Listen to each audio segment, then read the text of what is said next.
মাছ মাংস খেতে খেতে কি আপনার মুখে রুচি চলে গেছে? তাহলে আজকের রেসিপিটি শুধু আপনার জন্য। আসসালামু আলাইকুম, সবাই কেমন আছেন? আমি আজকে নতুন একটি রেসিপি বানিয়েছি। সেই রেসিপিটি আপনাদের সঙ্গে শেয়ার করব।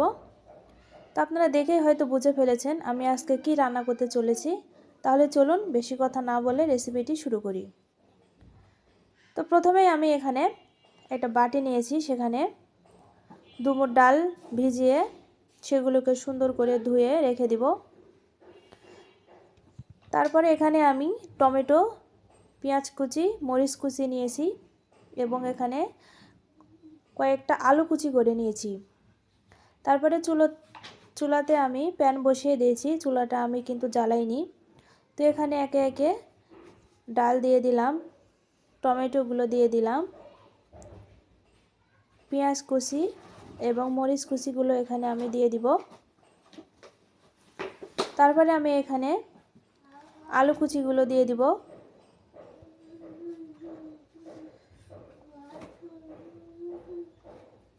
তারপরে আমি এখানে একে একে রসুন বাটা দিব, জিরা বাটা দিলাম এবং আদা বাটা দিব। হলুদ গুঁড়ো দিয়ে দিলাম, জিরে গুঁড়া দিব, স্বাদ মতো লবণ অ্যাড করে দিলাম। সব শেষে এখানে আমি তেল অ্যাড করে দিলাম। এখন আমি সবগুলোকে একসঙ্গে সুন্দর করে মাখিয়ে নিব। এই রান্নাটা কিন্তু হাতের সাহায্যে যদি মাখিয়ে করতে পারেন তাহলে কিন্তু খেতে অনেক মজার হয়। তো আমার মাখানো কিন্তু হয়ে গেছে, আমি সুন্দর করে হাতের সাহায্যে মাখিয়ে নিয়েছি। আপনারা যদি এই রেসিপিটি ট্রাই করেন অবশ্যই হাত দিয়ে মাখানোর চেষ্টা করবেন, খেতে কিন্তু অনেক মজার হবে। তো এখন আমি চুলা অন করে দিয়েছি, ঢাকনা দিয়ে কিছুক্ষণের জন্য ঢেকে নিব। এগুলোকে একটু কষিয়ে নিব সুন্দর করে। আমি মশলার কাঁচা গন্ধটা থাকবে না। তো এইভাবে আমি কিছুক্ষণ কিন্তু কষাবো, নাড়াচাড়া করব। তারপরে এখানে কিন্তু আমি একটু সামান্য পানি দিয়ে দিয়েছি, এটাকে কষিয়ে নিব সুন্দর করে আবার। তো কষানো হয়ে গেলে এখন এখানে আমি ঝোল দিয়ে দিলাম, এটাকে কিছুক্ষণ রেখে দিব।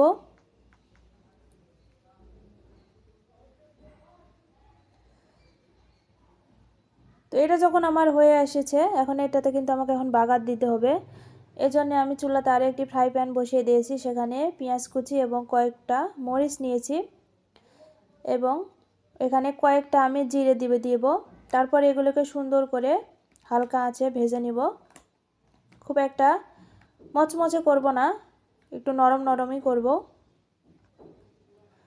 তো আমার কিন্তু বাগারটা হয়ে এসেছে, এখন আমি চচ্চড়ির মধ্যে এগুলোকে মিক্সড করে দিব।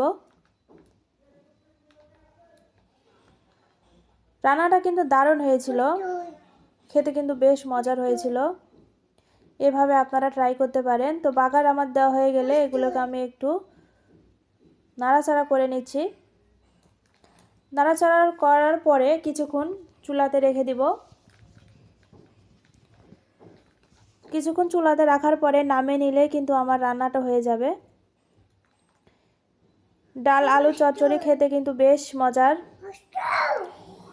তো রান্নাটা কিন্তু আমার হয়ে এসেছে, আপনারা দেখে হয়তো বুঝতে পারতেছেন কতটা দারুণ হয়েছে খেতে। আপনারা এটা কিন্তু রুটি বা পরোটার সাথে খেতে কিন্তু দারুণ বেশ লাগবে। তো আজকে এই পর্যন্ত। আমার রান্নাটা কেমন হলো অবশ্যই কমেন্ট করে জানাবেন।